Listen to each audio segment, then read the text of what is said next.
So we have a lot to celebrate. We have the State Department affirmative action on gender and affirmative action, trying to propagate gender issues on women. We have the National Government Equality Commission, and we have the Constitution. Article 27, Sub-Article 8 talks about not more than 2/3 of one gender appointments or in elective positions. So we must say, even as we remember this day, we also look back and see the strides.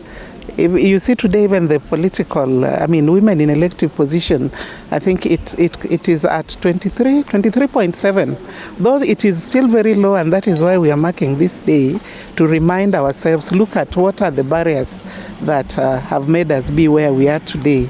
But we also appreciate that steps have been made. You look at the bottom-up economic transformation model, it is very key on women, trying to ensure that empowerment is real, even for the women.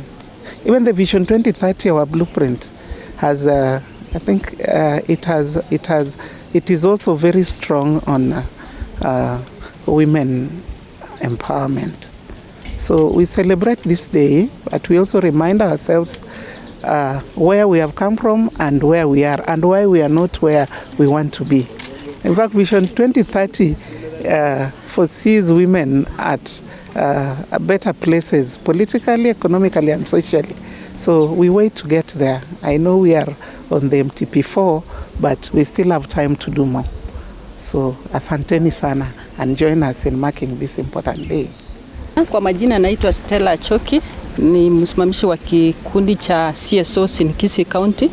Leo ni siku kubwa ya kusherekea wakina mama katika nchi yetu, na leo tulisema ya kwamba tunataka kumark hii theme ya give to gain hapa katika kaunti yetu, na tutakuwa na sherehe kule Kisii University ambayo tutaangazia zaidi juu ya hii theme kwamba we need to give our time, we need to give our resources, we need to use our influence for purposes of ensuring that our women are gaining in our county. Thank you.